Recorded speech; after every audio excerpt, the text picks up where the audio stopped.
Dalaygon ang Dios, maayong adlaw mga kaigsunan. Na ako sa bukid karon. Naka bisita ta sa itong mga kaigsunan. Well, nako i-share sa inyo gamay lang.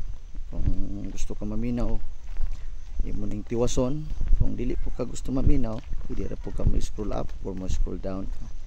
So ang akong tinguha nga makahatag kanimo og pagdasig sa ngalan sa Ginoo. Ang Bible nagsulti makaigsunan nga may si Pablo sa taga Roma, sa Roma chapter 1 verse 16, dili ko ikaulaw ang ebanghelyo kay kini mao ang gahom sa Dios sa kaluwasan gikan sa mga Hudyo o sa mga dili Hudyo, o pinaagi sa ebanghelyo ipadayag sa Dios ang iyang pagkamatarong. Natungod ni ana kita mabuhi pinagi sa atong pagtuo. So makaigsunan, unsa ka importante ang ebanghelyo? Ngano nga atong ipaambit sa mga tao ang maong ebanghelyo? Ang ebanghelyo gitawag usab kini og good news o maayong balita. Walay lain nga good news. Dili ang news sa balita sa naglain-laing channel sa kalibutan. Doon na naglain-laing balita sa kamatay, trahedya, o sa nga klase nga mga makalilisa nga mga balita sa kalibutan. Pero kini nga balita makaigsunan good news, o kini mao si Kristo, si Jesus nga gihatag nga ni kanato. Ngayon ang Bible nga gigugma sa Dios tibuok kalibutan, ug tungod niya na gihatag ang buktong anak nga si Jesus. Ang tanan mo tuo kaniya dili malaglag apan may kinabuhi nga walay katapusan. So ang good news karon nga gitawag og ebanghelyo mao si Kristo. Ang good news tungod kay si Kristo, nagpakatao siya, nagsakripisyo, namatay, gilubong, gabanhaw, ug mao kana ang ebanghelyo kanato. Ang ebanghelyo nga si Kristo naglukat nato, nagluwas kanato. So ang sa may angay buhaton sa tao, simple lang ang tao motuo kang Kristo. Ang kunon niya si Kristo nga iyang manuluwas.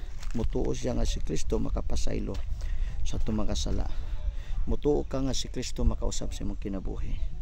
Mutuo ka nga si Kristo siya ang pulong. So mao nang good news.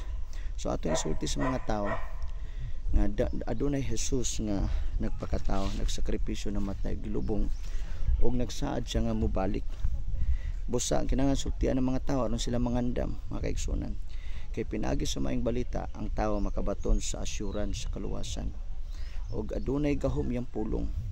Ang yang pulong mo'y muhimo kanato nga matarong.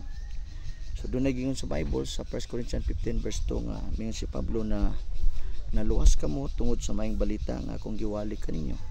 Gawas kong taphaw ang iyong pagtuo. Naunsa ba ang taphaw nga pagtuo? Na may mga tao nga ito nga naay Dios. Pero nganong taphaw man?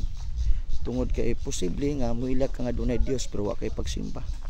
Posible nga muila ka nga dunay Dios pero wa kay pagampo. Wa kay pagtuon sa pulong sa Ginoo, di ka kabalo mo pasaylo sa mga tao. Imong kinaiyag batasan, dili makapanalangin sa uban. So taphaw nga pagtuo. Usay ang tao pag makadumdum og simbahan, aya ra pod mahimong paminaw niya, buutan ug matarong siya. Pero dili na mao ang tinuod nga pagtuo. Ang tinuod nga pagtuo ana ay kinabuhi nga makita, kinabuhi nga matarong. Kay patay ang pagtuo kung way buhat. So ang tinuod nga pagtuo di kang Kristo, mga lagad ka ni Kristo. Sincero ka og andam ka mo pasaylo sa mga tao nakasalakan nimo.